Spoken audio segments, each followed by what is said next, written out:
Hello, everyone, and welcome back to Backlog Banter. I am Tucker Hazelett, joined by my illustrious co-host Abram Buhner, and today we're here to talk about Nintendo's E3 2021, everything that we were excited for from this, and holy shit, are we excited. We've got reactions out every orifice that you could ever want to see right below. We've also got a subscribe button down there, a like button. Please follow our content. You can see my energy. I'm excited. Nintendo stuff. We've got Discord you can join if you want to rant about Nintendo stuff with us, but please talk to us, engage with us, because Nintendo had one of their best directs of all time, in our opinion.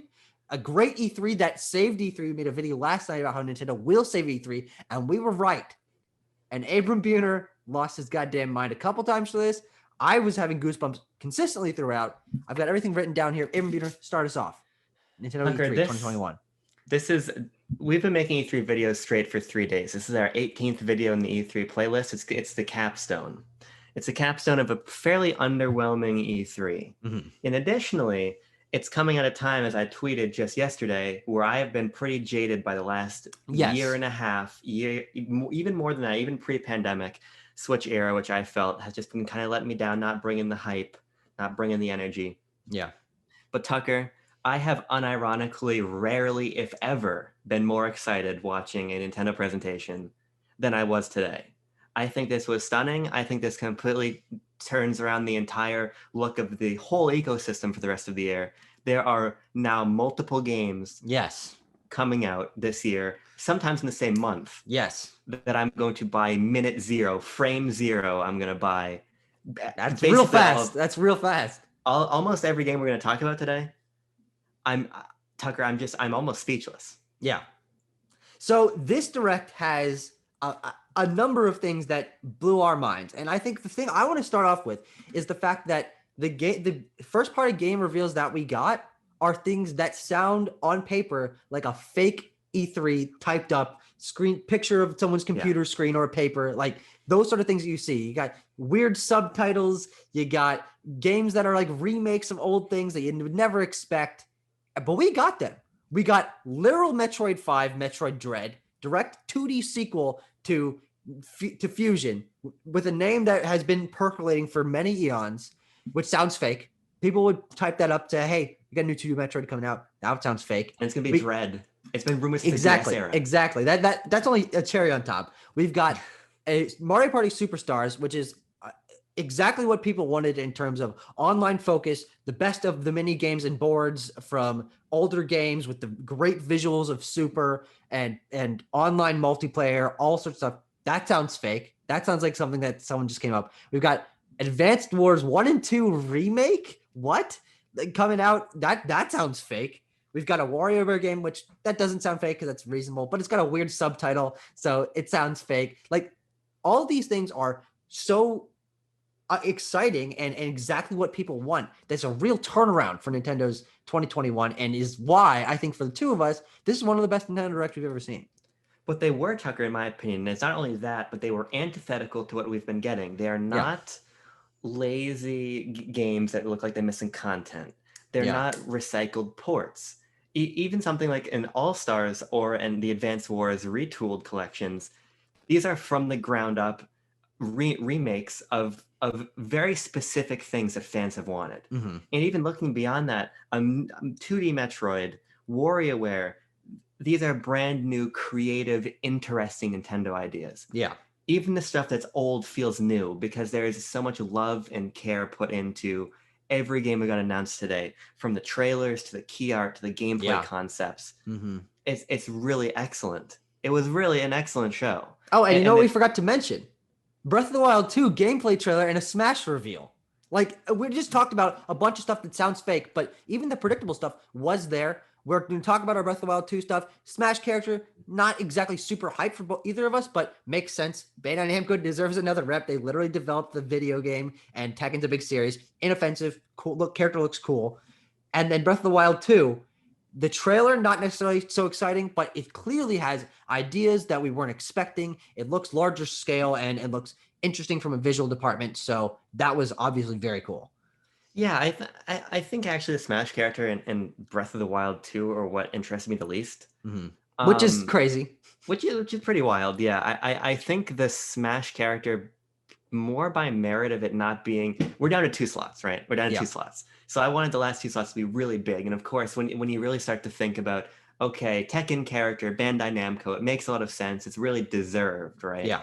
But again, speaking about retooling the Order of the Fighters Pass, I hate Steve. I didn't buy Steve. He's one of the 2 characters I didn't buy. But Steve should have been announced at E3. I think, I like that would have been a big pop. But regardless, Tucker, on the whole, let's just jump in. Let's just pick a game. Let's begin. Let's start with the first that we talked about, right? Which is Mario Party. Mario Party Superstars. That was Okay. the first big first party announcement for this E3. Yes. And as someone who has been on the train, touting from the rooftops, the random art update for Super Mario Party was because they're working on a new game with a focus on online, and they wanted to test the servers. And everyone's like, no, it's too soon to that. Like, they don't want to like kick themselves for making this update, and people aren't going to be playing Super Mario Party. No, this game is coming out. It looks great, and it's exactly what I thought it would be, except it's a recompilation of older stuff.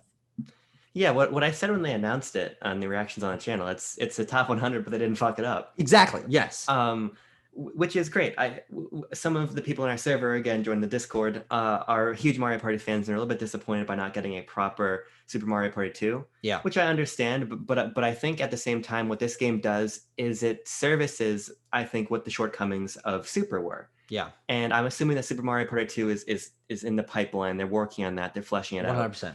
But having online from the start, having truly rich and interesting boards to explore, and although they're old boards, yeah, and having mini games that are not predicated on motion control is really exciting. They even hammered that point home. They said all the mini games playable on Switch Lite, right? Which was a given considering the way that the ecosystem has changed since the Lite has been introduced. But this directly addresses my issues with Super Mario Party. Yeah. And as somebody who has played a lot of Mario Party, but not a lot of the N64 ones, this is new content for me. So that's also coloring my perspective a little bit. But even more from the most subjective lens, I'm so excited about this game because my girlfriend Jean is studying abroad this fall. And so having a big, exciting Mario Party game that we can play together on online, that is so perfect for what I want. But I also think it's also servicing what the community wants.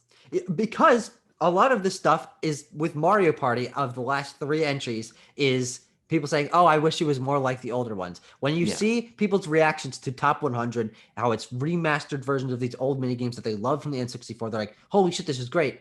But why is it on 3DS? Yes. Weird choice. And very clearly that was them preparing for this. It's a crossroads of Super and Top 100 with the addition of the online, which is ideal. What I think Top 100 was a Super Mario Party is not ready. We have all of these assets from all of these 3DS Mario Party games. Let's make something that's going to appeal to fans. I think it's a similar situation here where Super Mario Party 2 isn't ready. We have all these assets. Let's make something that appeals to fans. Yeah. Same mentality, but in the right context. So it's just really exciting. And for me, I'm very excited for this because I had dabbled in Mario Party before the Super update. I have now played a lot more of Mario Party. I played 4 or 5 games of Super Mario Party Online. And honestly, I've really enjoyed it. And I have a friend, Isaac, who I've been talking to a lot recently, who we discovered emulation for older games. And we're going to go back and try all those old N64 era Mario Party games. So by the time this comes out, probably. By the time this game comes out, I will be familiar with those. I'll be versed in the series, and I'll be able to understand how this has grown, how this has recontextualized older stuff, how it's exciting. And I'm just excited to be on the ground floor for this series that I'm relatively new to.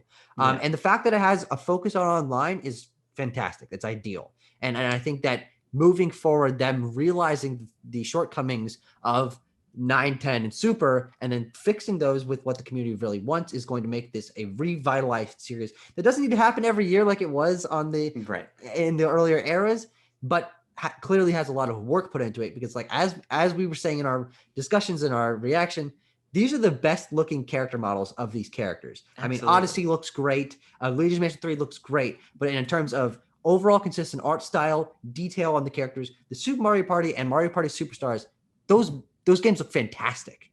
Yeah. The last point I want to say again, and I think you're right on the money talking about this game is going to, it's not only addressing those past criticisms, but it's going to inform what ND Cube does next. Yes, exactly. I think that Super Mario Party 2 will be better for them having made this game during the interstitial period. So all around, very excited. Yep. But Tucker, you know which first party game got talked about after that? You know what happened back to back? Mario Party and Metroid 5, Metroid Dread. Your point about it being surreal is absolutely correct. Yeah. Like it's almost difficult to string together a coherent sentence of what this means to the people who care. Yeah. And my reaction was very big. Arlo's reaction made mine look like shit. I've never done this before, and I don't even know if I can, but I'm Yeah. going to put a card in the corner to his reaction because you need to go watch that. It's 3 minutes Yeah. long. He loses his goddamn mind, and I'm so happy for him. We're both Arlo Yes. fans, so Arlo, if you're watching this, I don't know if he will check out this content, but great reaction. Very happy for you. Can't wait to listen in to all your discussions about this, and we will be making Metroid discussions, Metroid reviews, maybe a little bit of history, a little bit of discussion on the Metroid franchise in preparation for Metroid. Because Tucker, I love 2D Metroid. I love 2D Metroid, and Fusion is my favorite in the series. And what's so crazy about this is we're getting the continuation of the story. We learn from the Treehouse that they're going to finish Samus's saga with the Metroids. There is so much richness here for fans, and it'll be curious to see if it's Dread in name or Dread in concept. But the fact that they're calling it Dread, the fact that it is Metroid 5, shows such an attention to the lineage and attention to this gap in time that was being filled by nothing. Exactly. And that's the lineage thing is what's most surprising about this, and the fact that it is Dread that people have been hearing about. We've got it's a direct sequel, but they just have not given a crap about the lineage of Metroid. No. Since the I would say the Prime series really ended, and now it's coming back. Sure. But I'm glad that it's a continuation. I'm glad that it is 2D because I thought that ship had long sailed, to be honest. And we've seen the Metroidvania genre grow so much, and it'd be interesting to see what cues they take in terms of environment design, in terms of progression from games like Hollow Knight and Ori that have recontextualized the genre and taken it into a modern era. And it's just so exciting to see a modern HD Metroid 2D game because I'm a fan of that series. I really enjoyed Super when I played it last year. And I can't wait to go back to other games and see how they influence this, but really how this steps into the future, because this, as I said, first HD game, first game in a while, and it's also it's 2D Metroid. Like, my biggest takeaway, talking about that modernization point, because I think you're so right about this resurgent genre, about Metroid stepping back into it. Especially the Treehouse footage. I think the trailer was kind of aesthetically stylized in a way that made the game not look as good as it did in raw gameplay. I think in uncut motion, it looks really great, actually. But when watching the Treehouse, not only was I more impressed by the aesthetics, I was impressed by how fluid the game is. They've added a little dash move for Samus. This is being developed by Mercury Steam, so the more action-focused tenets of their design in Samus Returns are back. This just looks like a much faster Metroid. It looks like, because as much as I love 2D Metroid, going back to Fusion, going back to Super, Samus is a little bit stiff. Yeah. You know, even in Samus Returns, which I need to finish now, that's the only 2D Metroid game I've never finished.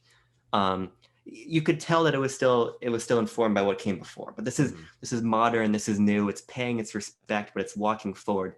New aesthetics, new enemies, color schemes, everything. From the biggest, from the macro to the micro. This is a modern Metroid game, and that's not something we have been able to say since 2003. And we were both literally in diapers and not aware of the Metroid series at that point in our lives. So I'm just excited. I'm excited for you. I didn't get to see your live reaction because I was recording, and then the frame rate's messed up. But your wonderful voice was pouring into my ears, and Arlo, of course, bringing the hype as usual. This is such a cool announcement, and the best part is it's coming out this year.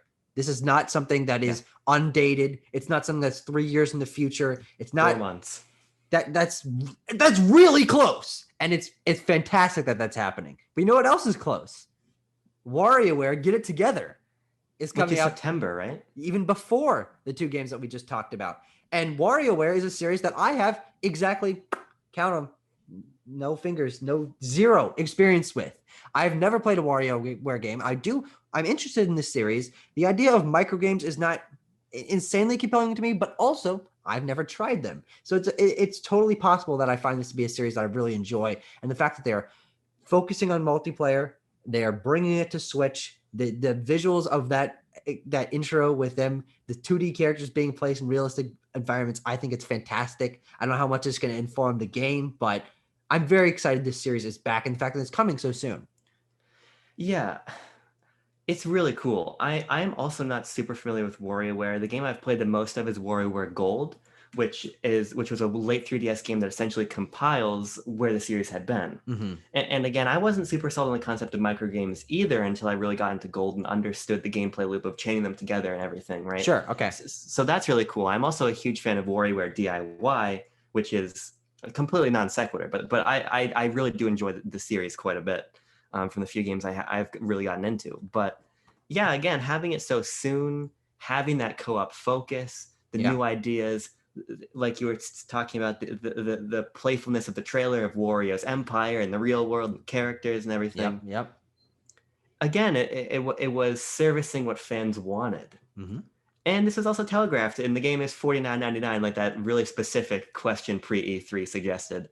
So okay. That's right. Yeah. I totally forgot about that. And yeah. honestly, that should have informed our predictions for this, because yeah.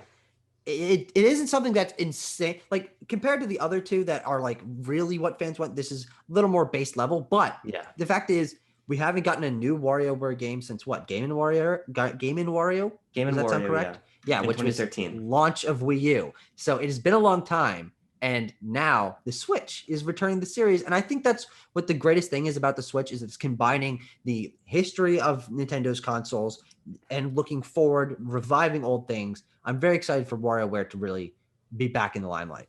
Yeah, I am too. And I think they said they specified co-op microgames, which is so interesting.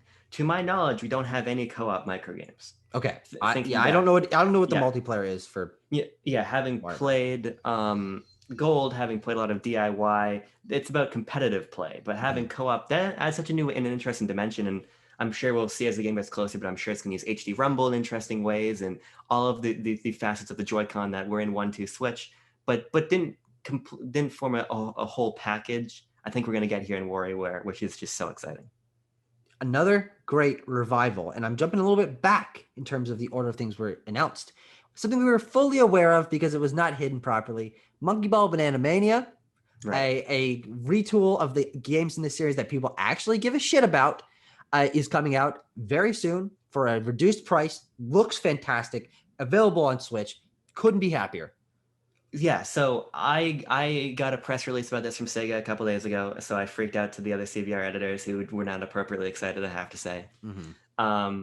But what's so tantalizing to me about this is not only are these games that I really love, that I grew up with playing on PS2 and just still love today, this opens the door for the Crash Bandicoot model. Yeah. And what I mean is, this is a budget, full of love package, full of content, full of love, return to the great design of the first three titles at a budget price, make new fans, use that sales success momentum to give us the Crash Bandicoot 4 analog for Monkey Ball. Yes, 100%. It's a proven model. It would have happened with Spyro if Activision hadn't shit the bed and put every team on Call of Duty. That would have been really exciting too. Yes. But this is, and you look at Mario, you look at Ratchet, 3D platformers are booming right now. Monkey Ball has the best chance to succeed, not only in the context of an amazing remake trilogy, which I can't wait to play, but also in the context of its future. So that was just undercut by the fact that I already knew about it, had already written about it. Yeah. But such a key announcement. And also undercut by the fact that information about it leaked, like genuine actual screenshots of it leaked yesterday, the box art, the release date, the information about the game. So I don't know how it happened, but if we're scanning this card that I have, all the things that are worth talking about, only thing that leaked was Monkey Ball, which is great. To be fair, to an extent, you could say Metroid leaked. What do you mean? Because Dread. I mean, like 2D Metroid for like a year and a half has been talked about, but on the whole, specifics and it was really only broad strokes from the first part of the leak, which is really important. Another, I guess. Honestly, I don't know anything about Advance Wars. I know it's a GBA series. Maybe there was a DS game. No idea. Yes. It is now returning in a remake on Switch it's a collection as well. Fun fact. I couldn't tell until they saw that at the end, but yeah. Fun fact: the DS one is called Dual Strike, which is pretty clever. Advance Wars Dual Strike. DS. Oh, DS. Think about it. Yes. Got it. This coming in December, probably the last game we're going to get this year from Nintendo. Yeah. This was such a clever announcement to me because I have never played Advanced Wars, but I've always wanted to because I really enjoy Fire Emblem. I think Intelligent Systems is such a talented team with everything they've done with Nintendo, but this has always been a blind spot for me. So of all the announcements, frankly, this might be my most anticipated behind Metroid Dread because I've always wanted to get into Advanced Wars and it seems like the best way to do it. Yeah. Not a whole lot more to say other than that because I don't have the history to bring to 100%, it. yeah. But again, Advanced Wars is something that people talk about a lot. You know, Roger's base, let's get Advanced Wars. Stealth, let's get Advanced Wars. It seemed like it was never going to happen, and it is. So again, answering the wishes of the community. Yeah, this is our Fire Emblem game for this year. Yeah. If you think about it. But it is something that I'm very excited about. I think the idea that it's multiple games is exciting. I'm not sold on the art style. I think the hand-drawn stuff for the characters and the menus look good, but it just looks a little bit generic in terms of the models that are actually in the gameplay. But, you know, in practice, when we're playing the game, I don't think it'll matter. I've seen gameplay of the original ones, and I think the sprite art looks fantastic for those. They're some of the best looking GBA games. So it's a little unfortunate they didn't stylize it a little more, but I'd say that's a pretty minor gripe in terms of what this is doing for that franchise, for a return to an old series. Yeah, I do hope that maybe this opens up the door for even a digital only Advanced Wars new title in the future. Exactly, yeah. To the point of your art style, I actually thought at first it did look a little bit more budget. I thought maybe this is going to be like, hey, and it's launching on the eShop in 2 weeks or something, you know, right? But it's not. It's coming in $60. December. $60 coming in December. We'll see when we get close and we learn more about the game, what exactly that value proposition is. But for me, wanting to get into Advanced Wars, never being able to, this is obviously the way to do it. We also got Fatal Frame Maiden of Black Water coming out this year. No specific date, no specific month. That is as far as you told me and as far as you are possibly remembering back, a port of a Wii U game that didn't get proper exposure, which is interesting because people are always talking about what's the last games that are coming for Wii U ports. I don't think they talked about it being a port necessarily. Okay. It's not insane, but Fatal Frame is a series that, as far as I know, barely exists. So it's interesting to see it return. Fatal Frame is really niche. It began out on PS2 and then kind of stumbled into a Wii U exclusive that didn't sell well, didn't have good marketing. If I remember, it might have been digital only, actually. I just remember there's a lot of stuff working against it. And it was also on Wii U, so it intrinsically had a lot working against it. I think it came out either in I want to say maybe 2015. That wasn't the sort of game I was playing at that point in my life, so I had no interest in it. It completely passed me by. But unlike a Wii U port like 3D World, which is about extracting more value, this is about the game actually finding an audience to begin having value. Right, because it didn't connect with anybody on Wii U. I think this is a strategic and smart Wii U port that I might try. I think this one will really come down to price point and 100%. Because again, I don't think you can sell this for full price. I don't think so either. Some the other Wii U ports I think you can justify, but I think $30 this is tough to sell. Sounds like a good price point for this. And now I'm going to go to the Nintendo eShop because Nintendo is very good about putting up their stuff in the what's coming next section as soon as it's announced. Day of directs, it always happens. So you vamp a little bit, and I will go on the coming soon section and see what I can find out about all these games. It's just really, I was really surprised. I think that was the word of the day. Don Cheadle's word of the day is surprise, I think, because I expected one or two announcements really that spoke to me. But what we got, it was really 4. And that's a lot, you know. We now also have, assuming, and we've got Shin Megami Tensei, which I don't know how much we're going to touch on, but assuming Brilliant Diamond Shine Pearl come in November, as they're almost assuredly going to, we have games every single month. And Tucker, October is a fucking silent killer. Yeah. We've got Monkey Ball, Metroid Dread, Guardians of the Galaxy, and Mario Party. That's insane. And honestly, there's probably stuff that we're forgetting from other things. When does Deathloop come out? Deathloop September 21st. Okay, well that's very close to October. Yeah, Deathloop is very close. That's a busy 5 weeks. That's an And all of expensive those 5 games weeks. are games that I do want to get. I want to try. I want to be in the Yeah. conversation for them. We could. You want to talk a little bit about Breath of the Wild 2? Let's just think for a second. We got all the new game announcements. Only thing we didn't talk about were the third-party stuff, which we could run through. Guardians of the Galaxy surprise announcement also coming to Switch. Appears to be cloud only, Yeah. but that's cool that it's coming to Switch. It's interesting that they didn't do it there. Obviously, they were saving it for Haze also coming to Switch. Maybe they didn't want to say like it's coming to these cloud on Switch. Maybe that's the delineation they didn't necessarily want to go with. But I think it was a surprise to both of us. Yeah. I'm not going to be playing it on Switch, but it's cool that it's there. Yeah, now that I know it's cloud, I'm definitely not playing it there. Mm-hmm. Well, I mean, it would run better cloud. So that's probably the better way for it to be on there. But it does look good. If that's Switch gameplay, it looks good on Switch running through cloud. So yeah, that's nice. Dragon Ball Z Kakarot with also DLC. I was excited for that. I've heard Kakarot's a little bit mixed, but it looks good on Switch. It's one of those games with that art style where it's not an issue. It's got crazy battles. It's, as a Dragon Ball fan, lots of stuff from the original and early on in Z that I'm excited is being touched upon.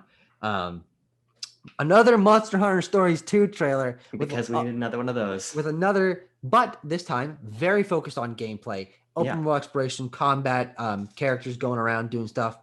Cool.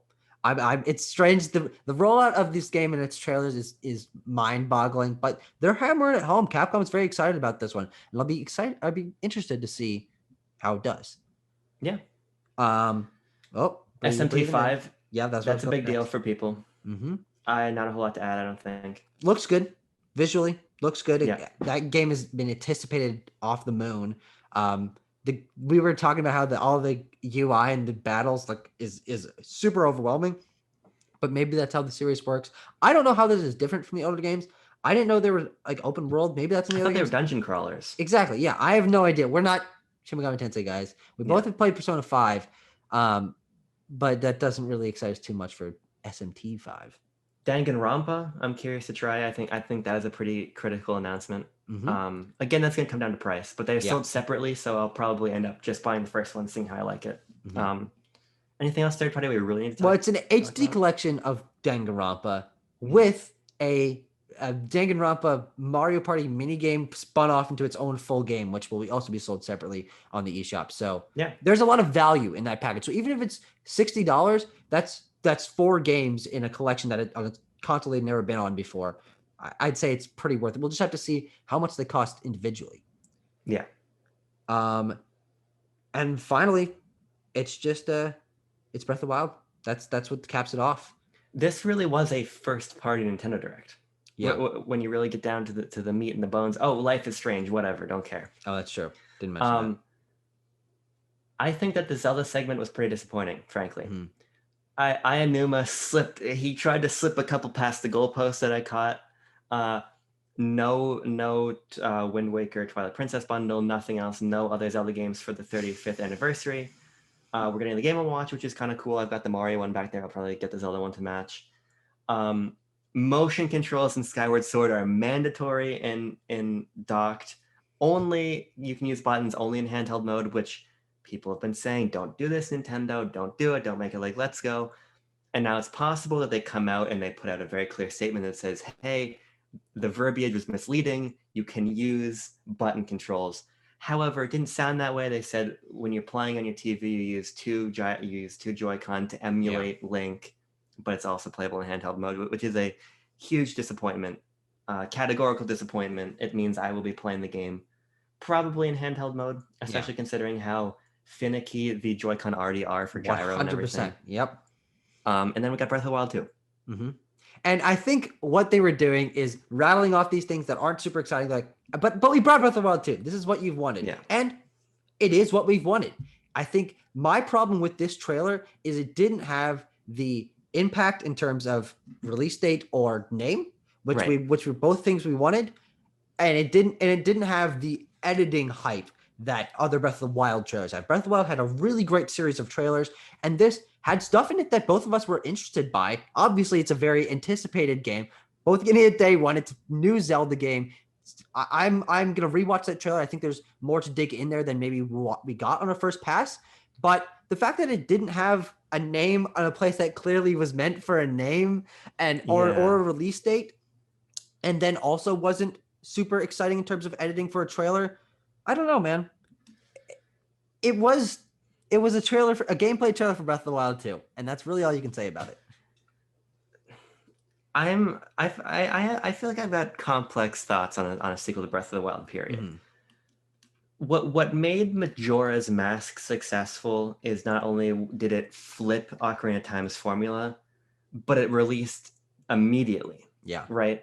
I think that the success of Breath of the Wild was how unexpected it was. It was the way that it blew out the conventions of the open world action RPG and gave you this world about exploration, and you can't climb a mountain for the first time twice. So considering we're going to be going 5 years between Zelda games, at this point I wanted not Breath of the Wild 2, I wanted something different. That said, I think we saw a lot of gameplay ideas and features here that are new, that are different, that suggest that we're probably getting dungeons back. We might be getting traditional items back. Link can like Guigi his way through solid objects, which is He's interesting. got long flowing hair and a pit-esque tunic. He's flying through the air. There's islands up in the sky. He's got like a Sekiro arm too, which is interesting. I think the sky thing is important. Because it's pretty clear that Hyrule is going to be unchanged or relatively unchanged. And then the true new additions, at least just going off of what I saw in the trailer, it could be wrong, but the shots of Hyrule seem pretty stock standard. But it's this new Tucker. I almost think that Skyward Sword HD was a strategic decision to set up a Breath of the Wild 2, which integrates maybe that lore more closely. Because that first shot of Link jumping down is uncanny. It's ridiculous. Well, it's intended very clearly, but what we could be looking at here is what exactly what Game Freak is doing with BDSP and Legends Arceus. If they want to get you used to that style and excited for the tie-in for what's continuing those ideas, why not? And honestly, I think it looks good. I think what we need is more gameplay. We need a clearer idea of what is changed, what these new abilities are, what is added in terms of exploration, in terms of dungeons, in terms of new items. Because I think there's a lot here that they're not showing us. I think the teases that we got there were already like, okay, there's clearly more to this, more ideas, more unique mechanics than I was honestly expecting. And I've got an inkling that it will be really exciting once we've gotten to know more about the game. This trailer just did not do exactly what I wanted in terms of building excitement for this game. It was just what they needed to show the game, and they did. That's exactly what I was about to say. I think that this was a showcase motivated by necessity opposed to readiness. Yeah. What I would have done personally had I been Ayanuma, which I'm not. I'm nowhere near as smart or as magical as that man is, but I would have said, okay, you want Breath of the Wild 2? We're going to give you a cinematic narrative trailer, and I'm going to talk you through about how this game clearly connects to Skyward Sword and where we are, and then save the gameplay until we were actually ready to show gameplay. Yeah. Because it's coming 2022, no name, year release date, which suggests to me that it's probably the holiday game next year, frankly. So maybe summer, but probably holiday. I would say probably holiday. I would imagine that it's going to be like, hey, we're gonna kick off the year with Arceus. We're gonna go Splatoon to catch the middle, and we're gonna end with Breath of the Wild, right? And so I would have waited until next year's E3 to say, okay, this is really what Breath of the Wild 2 is. This is its name. This is, these are the gameplay mechanics. These are the new ideas. Because ultimately, again, for me, the idea of more Breath of the Wild doesn't do anything for me, because the success of Breath of the Wild was the first time playing Breath of the Wild. Yeah. And if I wanted more Breath of the Wild, I'd just go back to the expansion pass, right? And we need to figure out, why is this not just a really big expansion pass? And I think that that's what we weren't shown, because frankly, I don't think they're ready to show it. So yeah, and we'll see. I mean, what you're positing there of Pokemon, Splatoon, Zelda, that's already a solid 3 tentpoles for a year to be balanced on. Of course, there'll be other stuff we don't know about. We've got Sparks of Hope. We've got Project Triangle Strategy, and I think there's one other thing, if I can open my notes, that is already announced for next year. No, that's it. Uden Chronicles.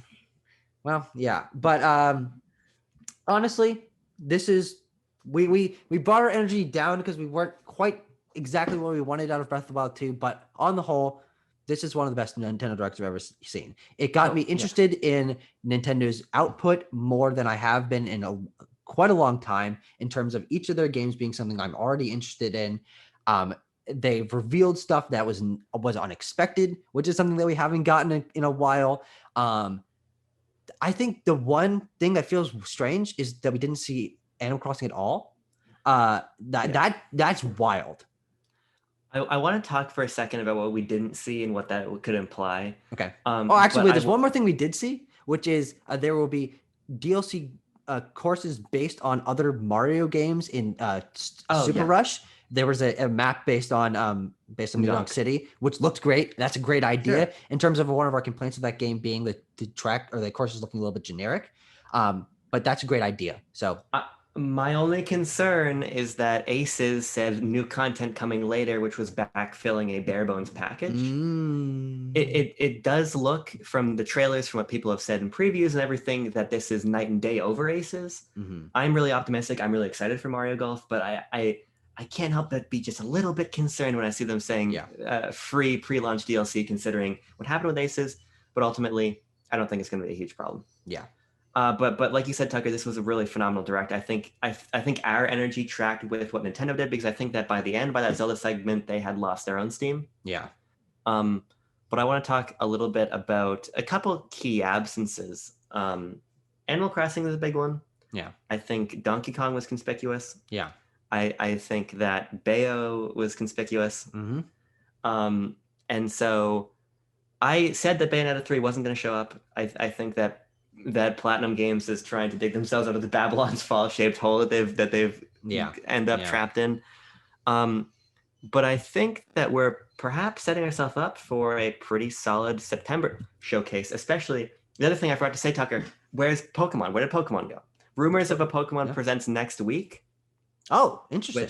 I think that happened a couple years ago. So yeah, that's not unreasonable. Yeah.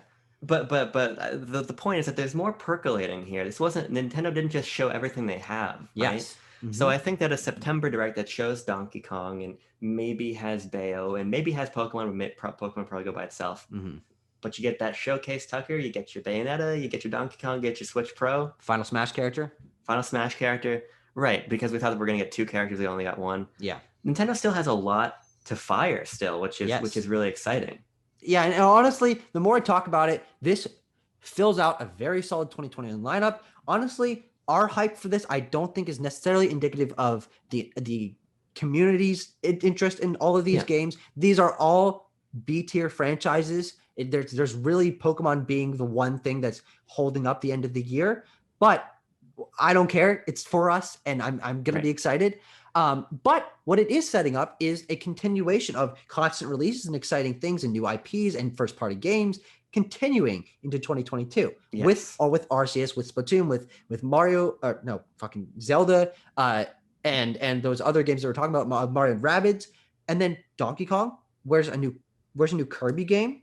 There's a lot that could easily come next year, which is are talking about what we could reasonably see from this direct. They went beyond, at least in my opinion, because there was a lot of surprises that didn't fit our predictions. We barely got anything right. Yeah. You got Metroid, I got Mario Party, we both got Zelda. That's it. But these things are still reasonable and they're still exciting. So when we get a great September direct and then lead into another year full of exciting releases, the Switch is back on track to be a console that I'm constantly engaging with. Yeah, that's the last point I want to say, because I think we're starting to wind down a little bit. I have not been genuinely excited by the Switch's ecosystem since probably the fall of 2019. And we talked about, maybe our hype is not indicative of the larger community, but fuck the larger community, because here's the thing: Nintendo has spent so long talking to everybody else. You look at these ports of 3D World Bowser's Fury, which do huge numbers. Skyward Sword HD is going to do huge numbers. BDSP is going to do huge numbers. Monster Hunter Rise did huge numbers. But now Nintendo's pivoting back to speak to the hardcore. They're speaking to exactly what we want, and I think that's so exciting. I legitimately have a list of 5 games, 6 games when you start throwing in stuff we already knew about, that are coming imminently in the next 6 months that I cannot wait to play from Nintendo. And this is not a position I've been in a long time. It's just really, it's a breath of fresh air. It really is. This is also Nintendo's home console and handheld development finally converging. Finally. Fucking finally. Yeah. And we knew it was going to take a while. Nintendo had problems transitioning from standard definition development to HD with Wii U. The handheld teams clearly had to go through a bigger hurdle going from handheld to home console in HD. Mm-hmm. But now when you see things like Advanced Wars and you see things like WarioWare that are clearly would have been 3DS releases, had the 3DS Even been Mercury active Steam, right now. Even going Mercury from Steam. 3DS to Switch, yeah. Yeah, the consolidation of the handheld home console development studios is paying dividends now. This is exactly what I wanted. This showcase was exactly the Nintendo ecosystem I want to be in. You got the big games, but you got these really creative, interesting B-tier ideas that are my bread and butter. Mm-hmm. So fuck yeah, this was a great showcase. This was fantastic. I'm so excited that we're excited.